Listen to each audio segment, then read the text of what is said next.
ओम नमः सिद्धेभ्यः। ओम नमः सिद्धेभ्यः। ओम नमः सिद्धेभ्यः। मंगलम भगवान वीरो मंगलम गौतमो गणे मंगलम कुंद कुंदाद्यो जैन धर्मोस्तु मंगलम सर्वमंगल मांगल्यम सर्वकल्याणकारकम प्रधानम सर्वधर्माणां जैनम जयतु शासनम। अहिंसा परमो धर्म की महावीर भगवान की प्रातः स्मरणी परम पूजाचार्य गुरुवर श्री विद्यासागर जी मुनि महाराज की जय।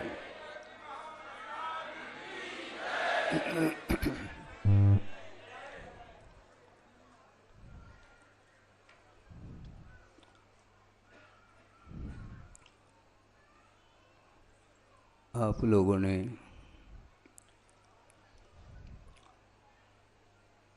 आस्था के साथ, मनोयोग के साथ, भक्ति भाव के साथ मंचासीन श्रमण संघ है, उनमें जिन जिन महाराजों ने अपने हृदय के उद्गार गुरुदेव की आज्ञा के अनुरूप उनके प्रति समर्पण भाव रखते हुए शब्दों के माध्यम से आपके बीच भाव अभिव्यक्त किए। उन सभी भावों को मैं पढ़ रहा हूँ और सुन रहा हूँ। शायद आप लोगों का उपयोग, आप लोगों का मन बीच बीच में अन्यत्र भी जा सकता है, क्योंकि आपकी मन प्रवृत्ति और श्रमणों की मन प्रवृत्ति में जमीन आसमान का अंतर है। और इन सभी उद्गारों को मैंने सुनता रहा, गौर से मनन भी किया है, लेकिन मैं अभी आपके सामने कुछ बोलना नहीं चाहता, क्योंकि बोलना आसान है और उस बोली के अनुरूप क्रियान्वयन करना बहुत कठिन होता है। इसलिए बोलने के पहले विचार के लिए समय देना चाहिए, उसके उपरांत ही वह सारा का सारा कार्य गुरुदेव के अनुरूप हो सकता है। इसलिए मैं कह रहा हूँ, क्योंकि आपने तो भक्तिवशात बहुत सारे विशेषण जोड़ते हुए, चाहे आप लोग हो, चाहे ऊपर बैठे हुए श्रमण लोग हो, वो सारे सारे भक्ति भाव प्रदर्शित किए हैं, किंतु भक्ति और सिद्धांत में थोड़ा सा अंतर है, बल्कि थोड़ा नहीं बहुत अंतर है। भक्तिवशात बहुत सारे विशेषण दिए जा सकते हैं, उसमें स्वतंत्रता है, किंतु वो सारे विशेषण मेरे लिए फिट होते हैं क्या नहीं होते, इसको सिद्धांत के तराजू से ही तोला जा सकता है। समय है, समय पर क्या होगा, क्या होना है, वो बाद की बात है। अभी तो यह प्रसंग गुरुदेव को लेकर के 1 सप्ताह से चल रहा है और प्रत्येक व्यक्ति का मन व्यथित है।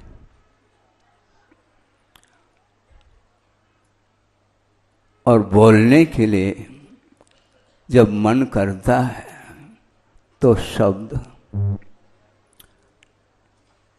नहीं मिल पाते। किन शब्दों के माध्यम से गुरुदेव का गुणानुवाद करें होता है, क्योंकि गुणानुवाद जिनका हमें करना है उनकी गहराई तक पहुंचे बिना जो भी गुणानुवाद होता है वह परसेंटेज में हो सकता है, पूरी तरह से गुणानुवाद संभव नहीं है। क्योंकि अनुवाद का अर्थ आप जानते हैं, जैसा है वैसा उसको वाद अर्थात कथन करना, ये अनुवाद माना जाता है। तो जिस प्रकार उन्होंने, गुरुदेव ने आचार्य ज्ञान सागर जी महाराज से दीक्षित हो करके उनके आज्ञानवर्ती होते हुए जो भी आत्मसात करते हुए उनके वचनों को जो साकार रूप दिया है जीवन के लिए, और एकाकी हो करके साधना करते हुए विश्व को पथ प्रशस्त करना और किसी व्यक्ति का यह कार्य नहीं है। बोलने के लिए शब्द बहुत सारे हो सकते हैं, विभिन्न भाषाओं में भी उन भावों को व्यक्त किया जा सकता है, साहित्यिक शब्दों में भी किया जा सकता है, काव्य शैली से भी किया जा सकता है, अनेक प्रकार के साधन हो सकते हैं गुरुदेव के गीत गाने के लिए। किंतु शब्दों के माध्यम से गीत गाना और उसको आत्मसात करते हुए जीवन में उसको अमल में लाना बहुत कठिन है। इसलिए गुरुदेव का बार बार कहना है कि शब्द भावों तक पहुंचने के लिए मात्र एक माध्यम है। शब्दों में हमें उलझना नहीं, बल्कि पूरा संसार ही शब्द से प्रभावित है, किंतु भावों से प्रभावित नहीं। भावों तक पहुंचना खेल नहीं है, क्योंकि भावों तक वही व्यक्ति पहुंच सकता है जो अपने जीवन में उन शब्दों को आत्मसात करते हुए, आज्ञा का पालन करते हुए, चाहे वह प्रत्यक्ष हो चाहे परोक्ष हो, तो उस व्यक्ति का जीवन ही विकसित हो सकता है और आत्मा की उन्नति भी हो सकती है और आत्म शांति भी प्राप्त हो सकती है। एजुकेशन की अपेक्षा से मैं आपके सामने विषय रख रहा हूँ, क्योंकि लौकिक एजुकेशन कितना है, मेरा केवल 10वीं पास। नंबर कितने लिए होंगे? पासिंग मार्क उतने मिले अपन को, और ठीक है, बहुत सारे छात्र इससे भी अधिक अंक पा करके राष्ट्रपति पुरस्कृत भी हुए होंगे, किंतु उतना ज्ञान का विकास मेरे अंदर नहीं हुआ लौकिक क्षेत्र की अपेक्षा से। किंतु आप आगम को खोल करके उसको पढ़ने का प्रयास करेंगे। ऐसे भी जीव इस संसार में हुए हैं जिनके पास द्रव्य स्रोत नगण्य है, ऐसे कौन से महाराज होंगे महाराज, एक आध कोई एग्जाम्पल। किंतु पंच परमेष्टि के प्रति आस्था के जो भाव हैं वह कूट कूट करके भरे हुए हैं उनके अंदर। इसलिए एक सामान्य कोई भी प्रसंग देखने को मिलता है वह भी उनके लिए सूत्र का काम कर जाता है। कई लोग कहते हैं महाराज कोई सूत्र दे दो। हम कहते हैं मैं क्या सूत्र दे दूं, पूरा तत्पार सूत्र है, कोई भी सूत्र का प्रयोग कर लो।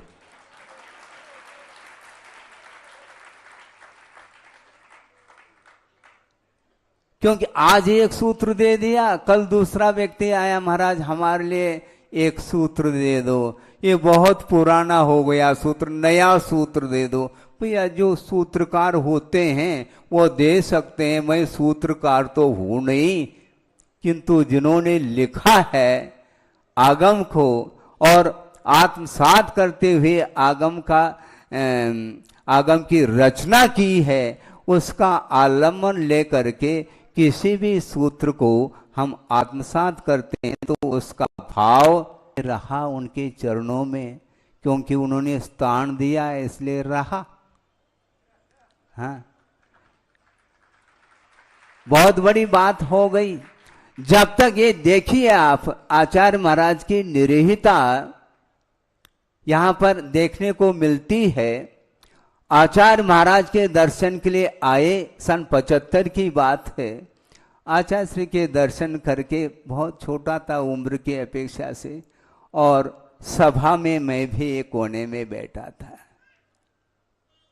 और सभा के लिए संबोधन दे रहे हैं, वो व्यक्ति विशेष के लिए नहीं। जब तक बिना ड्रेस चेंज किए उनके प्रतिदिन दर्शन के लिए जाता था और प्रवचन अधिक सुनने के लिए बैठ जाता था, किंतु कभी भी उनकी दृष्टि मेरी ओर नहीं हुई। दर्शन करने के लिए गया, सामान्य है, सामान्य है। जैसे अभी सभा बैठी है और आप सुन रहे हैं, किसी व्यक्ति विशेष को फोकस करके कोई चर्चा थोड़ी की जा रही है, सामान्य रूप से देशना प्रवचन दिया जा रहा है, उसी प्रकार वो दे रहे हैं। एक दिन भी उन्होंने मेरे साथ कोई वार्ता नहीं की, किंतु जिस समय यह अवसर आया आजीवन व्रत ब्रह्मचर्य व्रत लेने का और उस समय ड्रेस परिवर्तित हो गया, तो जो सीनियर ब्रह्मचर्य लोग थे उनके लाइन में बैठ गया, तो उस दिन से मंगलाचरण प्रारंभ हुआ। हाँ। क्यों ऐसा? ऐसा ही है। जब तक फॉर्म नहीं भरेंगे तब तक एंट्री नहीं है स्कूल में, ये ध्यान रखो। उसी प्रकार की स्थिति थी और मंगलाचरण प्रारंभ करके, और अभी भी ध्यान है मुझे महावीर जी में कि पंचायत इकाई को लेकर के उसका मंगलाचरण उन्होंने कराया है। पंचायत इकाई का स्वाध्याय कराने की दृष्टि से नहीं, किंतु मंगलाचरण के अपेक्षा से उसको रखा और उच्चारण कराया। लगभग मुझे अभी तक स्मरण में 8-10 बार उच्चारण किया होगा। ठीक से उच्चारण करो, तो हमें ये मालूम ही नहीं है कि ठीक क्या और सही क्या। जैसा मुख से उच्चारित होता गया उनको मालूम हो गया, अब ये धीरे धीरे इनको आएगा। अर्थ ये है कि उस समय एजुकेशन 10वीं पास था और वो भी मातृभाषा कन्नड़ है और एजुकेशन मराठी मीडियम से हुआ था, वो सब जानते थे।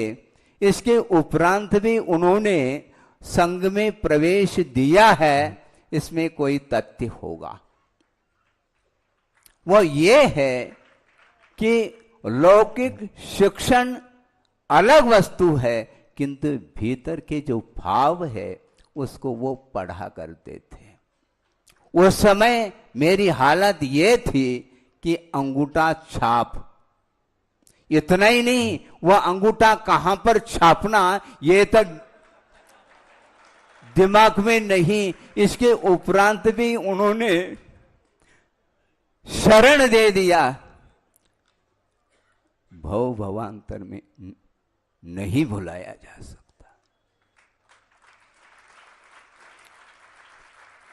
रही बात अभी संलेखना समाधि को लेकर के विषय आपके सामने प्रस्तुत किए। शरीर के प्रति उनकी जो निरीहता थी, आप गौर करेंगे, ध्यान देंगे, शरीर के प्रति निरीहता जो थी वो आज से नहीं, शुरू से उनकी निरीहता रही है। एक प्रसंग आपके सामने दे रहा हूं। 91 की बात है, मुक्तागिरी की, और उस समय आहार के लिए, आहारचर्या के लिए निकलने का समय हुआ था। घंटी बज गई थी और आचार्य महाराज शुद्धि कर रहे थे और उनके पास 2-3 महाराज और थे, उसमें मैं भी था। उन्होंने सहज रूप से कहा कि देखो, यह पंचम कलिकाल है। कहाँ तो चतुर्थ काल में साधक श्रमण घनघोर जंगल में, वन में जाकर के एकाकी तप करते थे और महीनों महीनों तक अनशन तप करते हुए अपने जीवन को व्यतीत करते थे। किसी के साथ कोई परिचय नहीं, कुछ नहीं, किंतु प्रतिदिन आज हम लोगों को उठना पड़ रहा है। सुन रहे हैं आप?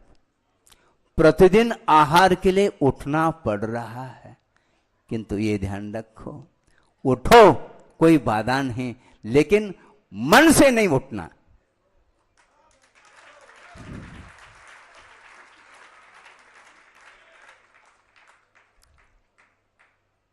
क्योंकि शरीर है। उन्होंने ये कहा, इट इज आल्सो मशीन। ये शरीर मशीन है और मशीन के लिए यथायोगी पेट्रोल की आवश्यकता होती, लेकिन मन से नहीं उठना। अनिच्छापूर्वक उठ करके मूलाचार के अनुरूप उस चर्या को संपन्न करके आना है और प्रतिक्रमण प्रायश्चित आदि करके फिर बाद में करने योग्य कार्य करना, अर्थात सामायिक ध्यान आदि में लीन होना, ये हमारा ध्रुव लक्ष्य होना चाहिए। इस प्रकार प्रसंग प्रसंग पर उन्होंने श्रमण संघ के लिए, चतुर्विध संघ के लिए उन्होंने संबोधन दिए हैं। तो उस समय भी ये स्थिति उनकी थी और समाधि के वक्त, संलेखना के समय पर उनकी इच्छा हो सकती है कि आप सोचो, विचार करो। ये जन साधारण के लिए, आम जनता इस विषय को समझ नहीं पाई, क्योंकि प्रतिदिन उनकी जो चर्या होती थी वो अनुपात से वो आगे बढ़ते जा रहे थे। ये किसी को भी ज्ञात नहीं हो सका कि व्याधि तो थी, किंतु व्याधि के कारण ही आचार्य महाराज आहार ले नहीं पा रहे हैं, ऐसी धारणा बनती जा रही थी, जबकि यह धारणा ठीक नहीं। प्रतिदिन वो अनुपात से लेते थे, इतने दिन तक इतना लेना, इतने दिन तक इतना लेना। इस प्रकार प्रतिदिन कभी 8 मिनट, कभी 10 मिनट, कभी 5 मिनट, कभी 3 मिनट। मैं लगातार लगभग 1 महीने, 1.25 महीने से इस विषय को सुन रहा हूं। बासोदा में रहा, खुरई में गुरुदेव के आज्ञा से चातुर्मास संपन्न करके और उन्हीं के संकेत के अनुरूप बासोदा पहुंच गए और इस प्रकार की चर्चाएं सुनने को मिलने लगी और आचार्य महाराज को पीलिया रोग हो गया है। तो मेरे मन में भाव आया है, आचार्य महाराज तो बहुत दूर हैं, लगभग 500 साढ़े 500 किलोमीटर दूर हैं, तो अब क्या किया जाए। इस समय आदेश प्राप्त करना, संकेत प्राप्त करना, ये उपयुक्त नहीं है। आदेश का, आज्ञा का उल्लंघन करने का भाव नहीं, किंतु औचित्य गुण भी कोई होता है। किस समय किस ढंग से हमने उचित क्या है अनुचित क्या है पूर्वापर विचार करके हमने कदम बढ़ाया है और निरंतर विहार करते करते आए और बीच में ये संकेत मिला है क्योंकि आचार्य महाराज अपने योग सागर जी महाराज सडनली आकस्मिक गुरुदेव के चरणों में पहुंच गए और पहुंचते ही उन्होंने देख लिया। शायद हो सकता है उन्होंने भीतर ही भीतर सोचा हो अब योग सागर जी आ गए, शायद संभव है। इसी प्रकार कितने उपसंग इस ओर बढ़ रहे हैं, कोई अता पता नहीं है, इसलिए अभी से इसके लिए स्टे लगाना आवश्यक है।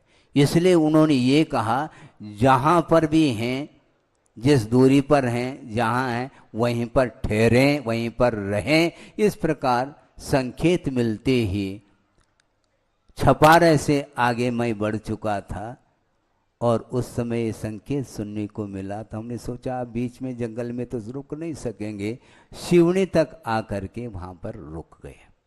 रुकने के उपरांत जैसे ही यह समाचार हमें मिला कि समता सागर जी महाराज अपने संग सहित छुई खदान पहुंच गए हैं और आचार्य महाराज की स्थिति दिनों दिन गंभीर होती जा रही। ये जब सुना तब हमने सोचा जब महाराज वहाँ तक पहुँच सकते हैं तो अपने लिए तो धीरे धीरे और आगे बढ़ना चाहिए। और मन में ये विचार आया बिना आज्ञा के गुरुदेव के चरणों में तो नहीं जाऊंगा किंतु उनके निकट तो पहुँच सकता हूँ।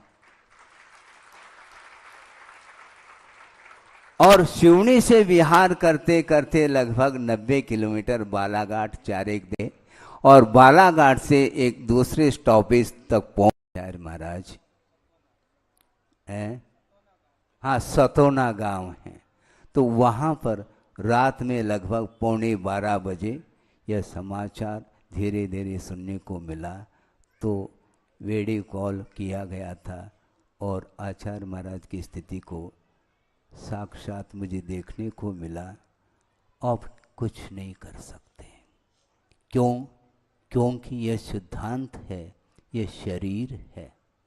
द्रव्य अलग वस्तु और पर्याय अलग वस्तु, और उनका यह सिद्धांत है कि हमेशा दो तरह से चिंतन करना चाहिए। ऐसा उनका बार बार हम लोगों के लिए कहना रहा। एक द्रव्य दृष्टि से चिंतन करिए और एक पर्याय दृष्टि से चिंतन करिए।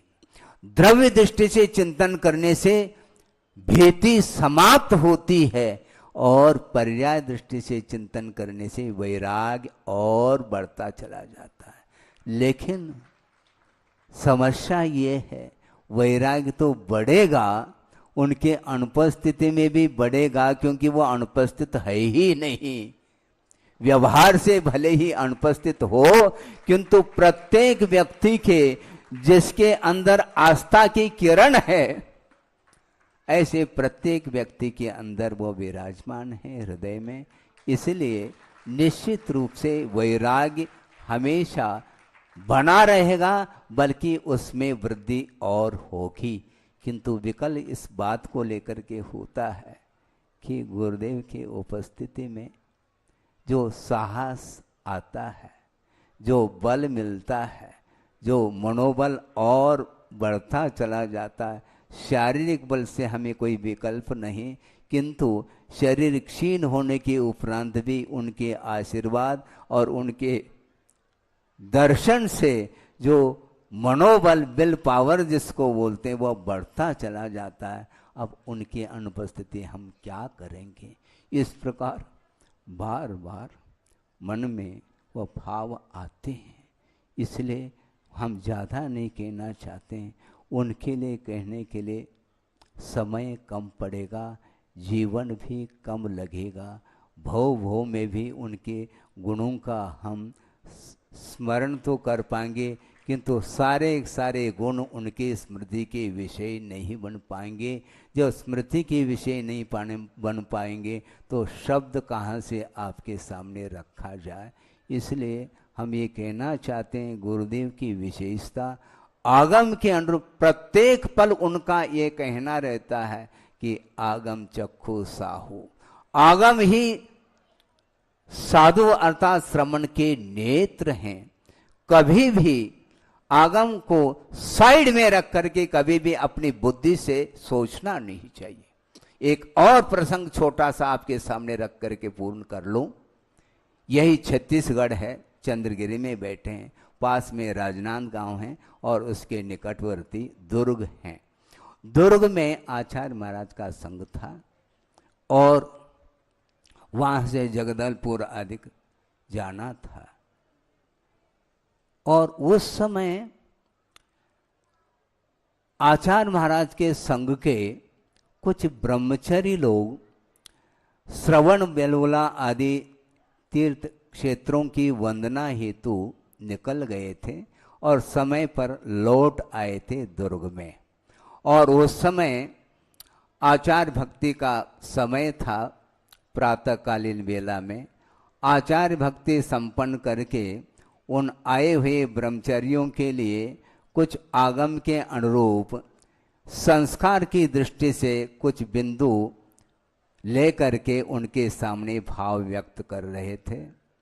उस समय की बात है और संस्कार दे रहे थे। उस समय 5 जो व्रत हैं, अहिंसादि व्रत, उनके प्रत्येक व्रत के 5-5 भावनाओं का उल्लेख आचार्य उमास्वामी महाराज ने तत्पर सूत्र में किया।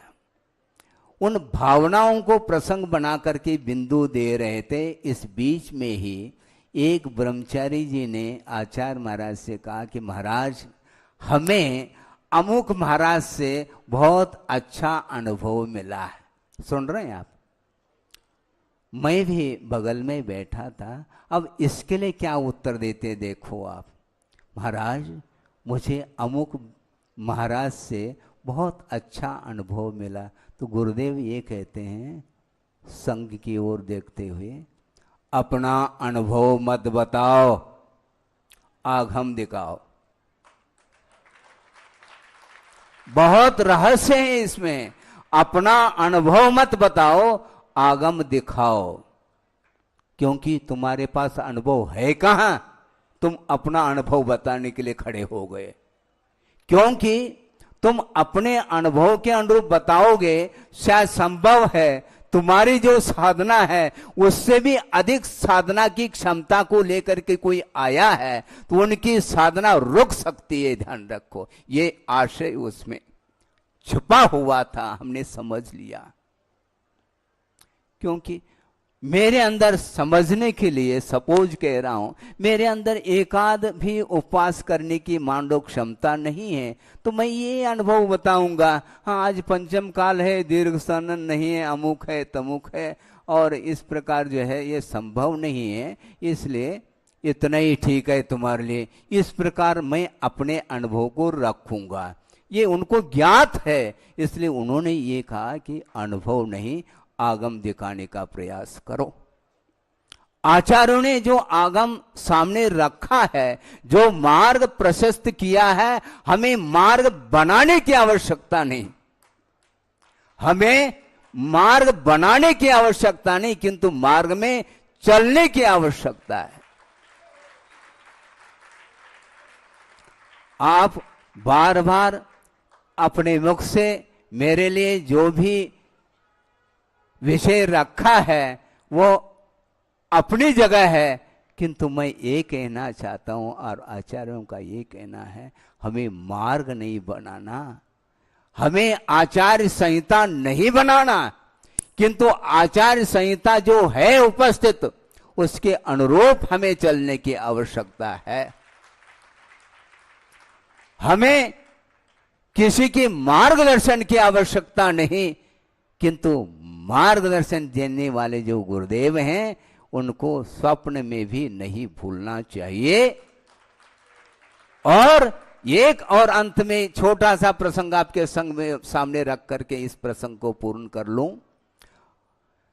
सन 93 की बात है, जैसा महाराज जी ने कहा था, श्रवण बेलवगला की यात्रा उन्होंने की उस साल। उसी समय अपने मड़िया जी में जो नंदीश्वर द्वीप की रचना की है, जिनालय की रचना, और उसका पंच कल्याणक संपन्न होना था, उस समय चतुर्वेद संघ उपस्थित था और आचार्य महाराज ने उस समय लगभग 25 और आरिकाएं दीक्षाएं दी थी। उस समय का प्रसंग है। प्रातः काल में चर्चा चल रही थी और एक सज्जन थे, उन्होंने जिज्ञासा रखी कि महाराज कि मोक्ष मार्ग पर चलने के लिए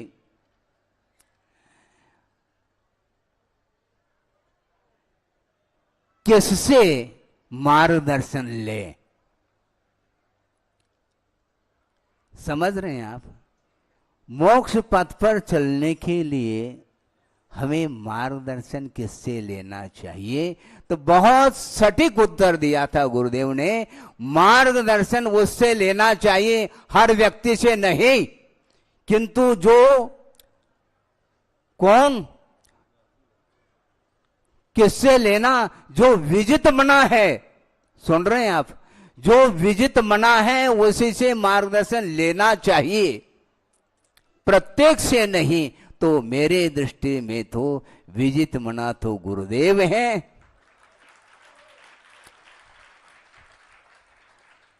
और उनसे, उनके माध्यम से जो संघ के लिए मार्गदर्शन मिला है, जो प्रकाश मिला है, वह प्रकाश हमारे लिए पर्याप्त है। इसलिए मुझे मार्गदर्शन अब नहीं देना, किंतु सारे सारे गुरुदेव के मार्गदर्शन के अनुरूप पूरा चतुर्वेद संघ चल रहा है। इसलिए मुझे अब कोई चिंता नहीं है। मैं इसलिए कह रहा हूं, मैं स्पष्ट शब्दों से कहना चाहता हूं, पहले ही भूमिका हमने बनाई थी, एजुकेशन की अपेक्षा से हम तो अंगूठा छाप थे, और संघ में सारे के सारे ऐसे ऐसे एजुकेटेड पर्सन जिसको बोलते हैं, विभिन्न प्रकार की डिग्री को लिए हुए हैं, वह लौकिक क्षेत्र की अपेक्षा से, और परमार्थ क्षेत्र में भी जिन्होंने 30-30 साल, 35-35 साल, 40-40 साल गुरुदेव के चरणों में अपने आप को समर्पित करते हुए जीवन व्यतीत किया है, और आगम के अनुरूप अध्ययन मनन चिंतन करके भिन्न प्रकार के शैली से और प्रभावना के साथ काल को व्यतीत किया है। अब उनके लिए मार्गदर्शन की कोई मेरी भी आवश्यकता नहीं, ना और किसी आप लोगों की आवश्यकता है, किंतु गुरुदेव ने पूरे चतुर्वेद संघ के लिए,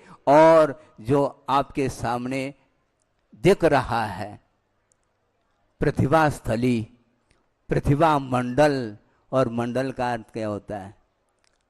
गुलाई में होता है, और गुलाई में होता है उसको और छोर नहीं होता है, ध्यान रखो।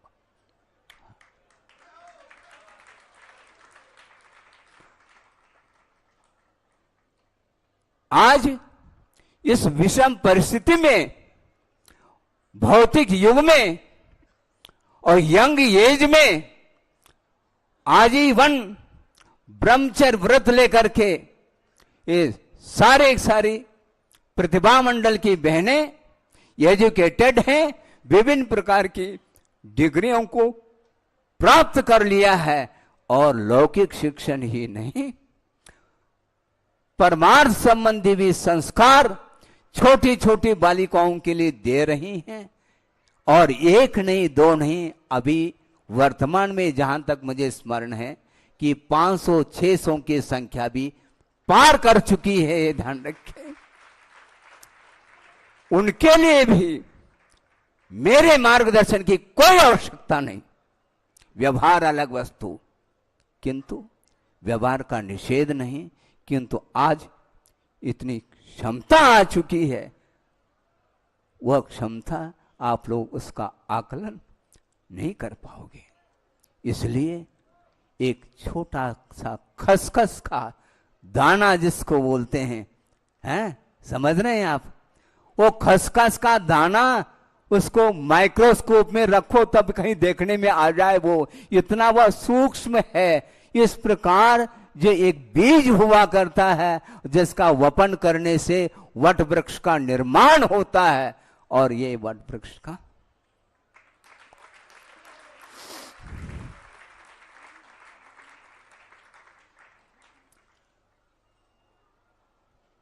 अब बीज का वपन हो जाता है, बीज अंकुरित होता है और पौधा होता है, और पौधा होने के उपरांत एक सघन छायादार वृक्ष का रूप ले लेता है। उसके लिए पानी की कोई आवश्यकता नहीं है, ध्यान रखो। उसकी जड़ें इतनी गहराई तक पहुंच गई, अब अकाल भी पड़ जाए उनके लिए पानी की कोई आवश्यकता नहीं।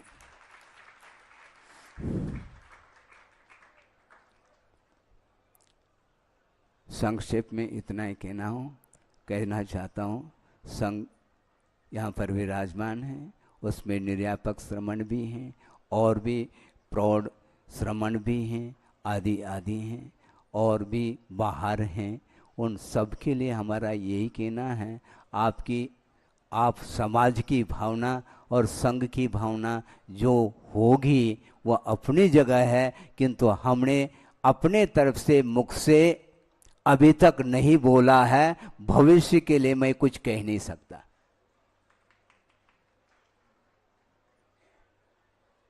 बिल्कुल ये तय है, क्योंकि ध्रुव लक्ष्य कुछ अलग है, ये मोक्ष मार्ग है। अनुशासन जो होता है वह एक कुछ क्षण के लिए होता है।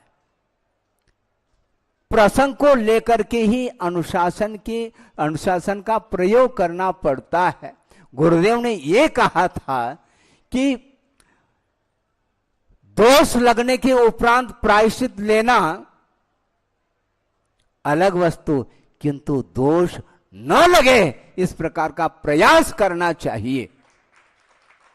तो इसी प्रकार हम अपने जीवन में जो साधना करने के लिए रत्नत्रय को प्रदान किया है गुरुदेव ने, उसको निरंतर हम मन वचन काय से किसी भी प्रकार से उसमें दोष न लगे, इसका पूरा ध्यान रखते हुए हम चलेंगे तो निश्चित रूप से हमारा जो लक्ष्य है वह पूर्ण होगा। और लक्ष्य और कुछ भी नहीं, क्योंकि गुरुदेव का ये कहना है, वो बार बार वह शब्द मेरे कानों में गूंजते रहते हैं। आपको आश्चर्य लगेगा, आचार्य महाराज की इतनी लघुता है, आप अचंभित हो जाएंगे।